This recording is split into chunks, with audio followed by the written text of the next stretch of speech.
नमस्कार। मुझे लगता है जब भी हम आने वाले टाइम में इस फोटो को अपने जहन में लाएंगे, जिसको शायद हमने वीडियो पर, यूट्यूब पर, अपने कैमरास के ऊपर और किस किस तरह से सोशल मीडिया में देखा होगा, तो हमें ये जो यादें हैं, चाहे हम बचपन में कभी भी अंतरिक्ष की किसी चीज़ से जुड़े हुए थे, क्योंकि अगर आपको याद हो तो हमारे देश के पहले जो स्पेस क्राफ्ट में जाने वाले वैज्ञानिक थे या जो एक पायलट थे वो राकेश शर्मा थे। तो आज हम उन सब बातों को लेकर आपके साथ जुड़े हैं, क्योंकि ये ऐसी उपलब्धि है, ये ऐसी गाथा है जिसके बारे में जितनी बात की जाए कम है। हम आने वाली सदियों में हमेशा 23 अगस्त 2023 का दिन याद रखने वाले हैं, क्योंकि उस दिन, उस मंगल दिन का 6:04 का शाम का समय, जब हमारे देश का चंद्रयान-3 चंद्रमा पर पहली बार साउथ पोल पर लैंड हुआ था। ये वो ऐतिहासिक घड़ी बन गई है हम सबके जहन में, जो कभी भूलने नहीं वाली है। तो इसके लिए सबसे पहले तो हम सभी लोग मिलके बधाई देते हैं इसरो के उन वैज्ञानिकों को, उन इंजीनियरों को, उनके परिवारों को, उनके शिक्षकों को और उनके साथ जुड़े हुए सभी टीम मेंबर को, जिन्होंने कितने सालों से इस प्रोजेक्ट पे काम किया है। और साथ में हम खास तौर पर याद करेंगे उन सब वैज्ञानिकों के पीछे जुड़े हुए सभी टीचर्स की, जिन्होंने आज उनको इतना काबिल बनाया है। और वो एक भक्ति की, वो एक शक्ति की, वो एक जज्बे की,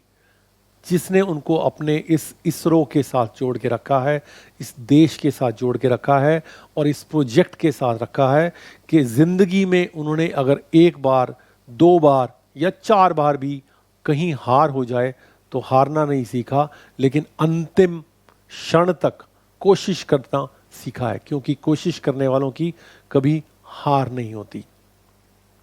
तो हम कुछ बातें करने वाले हैं, क्योंकि उनके लिए हम जितना नमन कर सकें, उनको जितना याद कर सकें उन वैज्ञानिकों को, क्योंकि वो जो उनका पसीना है,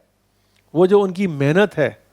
वो शायद आपको याद होगा वो एक चित्र जिसमें हमारे देश के वैज्ञानिक साइकिल के ऊपर रॉकेट को लेके जा रहे थे। और ये जो देश है जिसको अंग्रेज छोड़ के गए थे तकरीबन 75 साल पहले, ये रिक्शा और सब पैरों का देश कहा जाता था। इसके बारे में ना जाने क्या क्या बातें हुई। आज ये वही विज्ञान की दुनिया का एक सर्वोपरि देश की सूची में आ गया है, जहां पे पहली बार किसी देश ने चंद्रमा के साउथ पोल पर अपने किसी ग्रह को, अपने किसी सैटेलाइट को, अपने किसी रोवर को लैंड किया है। सो विक्रम रोवर, जिसमें प्रज्ञान स्थित है, और ये जो सारी कैलकुलेशंस हैं, ये जो सारी मैथमेटिक्स हैं और फिजिक्स हैं, ये तो आप कभी कहीं पर भी गूगल करेंगे, आजकल के समय में आप सबके पास इंटरनेट है, तो वो आपको सारा डाटा मिल जाएगा। लेकिन इसके पीछे का जो क्षण है, इसके पीछे की जो मेहनत है, आज हम कोशिश करें कि इसको समझें और इसके साथ साथ इसके लिए जो हम प्रेरणा ले सकते हैं अपने आने वाली जनरेशन्स के लिए, युगों तक हम इस क्षण को बता के अपने बच्चों को, अपने आने वाली नस्लों को उम्मीद की एक किरण दे सकते हैं। तो कुछ बातें आज उस बारे में हो जाएं। तो जब हमने बात करी कि अंग्रेज हमारे यहाँ से जब छोड़ के गए, तो हमें एक तो डिवाइड कर दिया, यानी हमें बांटो और रूल करो, इस नीति के ऊपर वो चलते रहे। और कभी ऐसा सोचने का उन्होंने एक क्षण के लिए भी नहीं सोचा होगा कि उनमें से एक देश भारत, हिंदुस्तान, इस चांद को छू लेगा। ये जो सपना था, ये हम लोगों ने देखा जब हम आज़ाद हुए। तो अब जब 75 साल हमारे देश की आज़ादी के पूरे हुए हैं, तो हमने जो एक प्रोग्राम लॉन्च किया था आज से 40 साल पहले, जिसके रास्ते में उन्हीं देशों ने जिन्होंने कोशिश करी कि हम कभी ऊंचाइयों को ना छुएं, हमारे लिए क्रायोजेनिक इंजन तक की जो ईंधन है उसकी सप्लाई बंद कर दी गई और ना जाने कितने अड़ंगे डाले गए।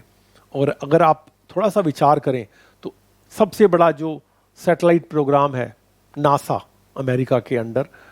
तो उसके अंदर भी जो ज़्यादातर वैज्ञानिक हैं वो शायद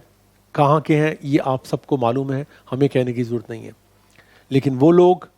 जो देश के थे लेकिन आज किसी और प्रोजेक्ट पर काम कर रहे हैं, लेकिन इसरो के लोग यहीं पर रुककर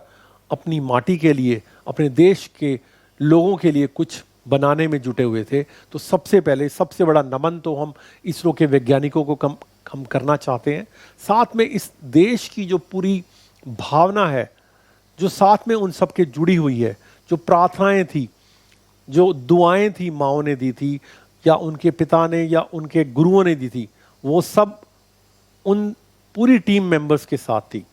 और इसमें सिर्फ जो प्रोजेक्ट इसरो के हेड हैं एस सोमनाथ ही नहीं, उसके अलावा महिलाएं भी, जिसमें कल्पना मैम उनकी डायरेक्टर रही हैं, और भी बहुत सारे पुरुष और स्त्रियां दोनों मिलके इस प्रोजेक्ट पे काम करते रहे हैं। तो हम इससे क्या क्या सीख सकते हैं? 2019 में जब हमारा पिछला चंद्रयान 2 मिशन फेल हुआ था तो किसी ने सोचा नहीं था कि 4 साल में हम लोग अपनी सारी कमियों को दूर करके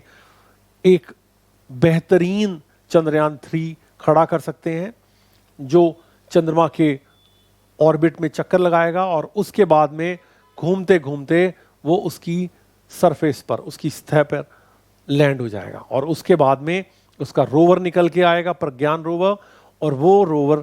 पूरे चंद्रमा के चक्कर लगाएगा और हमें बहुत सारी जानकारियां उपलब्ध कराएगा। तो ऐसे कितने सारे मिशन हमारे देश के बच्चे, हमारे देश के वैज्ञानिक पूरा कर सकते हैं अगर हम उनके साथ हैं। एक चीज जो हमारे बच्चों को याद रखनी है, हमारी आने वाली नस्लों को याद रखनी है कि ये सब प्रोजेक्ट, ये सारे कार्यक्रम एक दिन में नहीं होते, इनके पीछे वर्षों की मेहनत होती है। कई कई रात आपको सोना नहीं पड़ता, कई कई दिन आप बिना खाना खाए अपने काम पे लगे रहते हैं, आप सुबह शाम सिर्फ अपने ड्रीम को पूरा करने के लिए लगे रहते हैं। तो बहुत सारी चीज़ें यहाँ पे सीखने वाली हैं। उनमें से एक ये भी है कि कई लोग आपको नीचा करने की, नीचे झुकाने की कोशिश करेंगे, लेकिन आप अपने काम पे लगे रहिए। उसके अलावा हमने इस प्रोजेक्ट में ये भी प्रूव किया है कि हम लोग किस तरह से बचत कर कर सिर्फ 615 करोड़ में चांद तक पहुंच सकते हैं, जबकि दूसरे देशों के यान 6,000, 60,000, 50,000, कितने हजार करोड़ के थे, लेकिन उनमें से अभी तक कोई भी चंद्रमा पर नहीं पहुंच पाया है साउथ पोल में। हाँ, चंद्रमा पर पहुंचने वाले हम वैसे चौथे देश हैं, लेकिन आने वाले टाइम में मंगलयान और गगनयान और बहुत सारे प्रोजेक्ट आने वाले हैं और हमारे बच्चे बहुत कुछ करके दिखाने वाले हैं। जहाँ पर भी रहेंगे, चाहे वो नासा में रहें या इसरो में रहें, उनका जज्बा है काम करना, मेहनत करना। और हम अपने वैज्ञानिकों के थ्रू ये भी प्रूव कर रहे हैं कि जिस तरह से हमने कोरोना महामारी के टाइम, कोविड के टाइम पूरी दुनिया को वैक्सीन दी थी, उसी तरह से ये हमारी उपलब्धि आज की पूरी मानव जाति के लिए है, क्योंकि हमारा मिशन वसुधैव कुटुंबकम का है। क्योंकि जब हम यहाँ से कुछ करते हैं तो वो सिर्फ एक इंसान के लिए नहीं होता, एक सभ्यता के लिए नहीं होता, एक जाति के लिए नहीं होता, एक पंथ के लिए नहीं होता, एक राष्ट्र के लिए नहीं होता, पूरी मानव जाति के लिए होता है। तो हम पूरी की पूरी मानव जाति के कल्याण के लिए लगे हुए हैं और उसमें इसरो के वैज्ञानिक, जिन्होंने पूरे देश के बच्चे बच्चे को झूमने पर मजबूर कर दिया, वो चांद जो अभी तक हमारी कविताओं में था, वो चांद जो हमारे गीतों में था, आज वो हमारी मुट्ठी में आ गया है। So thank you very much, salute to our scientists, engineers and teachers, because you have done a lot and our students are going to live up to the dreams of this great nation. हम लोग सब मिलके बहुत कुछ करने वाले हैं, जिससे सिर्फ इस देश नहीं, पूरी मानव जाति को पता चलेगा कि ये भारतवर्ष दुनिया को क्या दे सकता है। पूरे, हालांकि हमारे ऊपर कितने सारे जुल्म हुए, हम आज उनको ना याद करें तो ठीक है, लेकिन हकीकत तो है वो, फिर भी हम उस हकीकत को परे करके सबके कल्याण में जुटे हुए हैं, क्योंकि यही हमारा देश की परंपरा, हमारे देश की संस्कृति सिखाती है। इसलिए हमारा देश कुछ अलग है, चाहे हमें सपेरों का, साइकिल वालों का या किसी भी तरह का देश कहा जाए, लेकिन ये महात्मा बुद्ध की भूमि है, ये गुरु नानक की भूमि है, ये श्री राम की भूमि है, और ये महात्मा गांधी की भूमि है, और ये उन वीर जवानों की भूमि है जो जब अपने देश की रक्षा करते हैं तो सब कुछ न्योछावर करके अपने प्राण न्योछावर कर देते हैं, क्योंकि उन्होंने उसी धरती पर जन्म लिया है जहाँ पे हमारी वीरांगनाएं जैसे कि लक्ष्मीबाई, भगत सिंह, सुभाष चंद्र बोस और ना जाने कितने वीर अपने आप को न्योछावर कर चुके हैं, और सबका उद्देश्य है कि पूरी की पूरी मानव जाति के लिए कुछ किया जाए। सो इसलिए हम लोग मानव जाति के कल्याण के लिए उठें। और अंत में मैं जरूर कहना चाहूँगा, क्योंकि हम लोग अपना वार्तालाप जारी रखते हैं, तो जर्मन गुरुज जो चैनल है उसको सब्सक्राइब करें, उसके नोटिफिकेशन को ऑन करें और अपने कमेंट पर ज़रूर लिखें, ज़रूर बताएं लाइक करके कि आपको कैसा लग रहा है हमारे से बात करना, और हम भी आपके साथ में हमेशा के लिए जुड़े रहना चाहते हैं। Thank you very much. डांके शोन, auf Wiedersehen।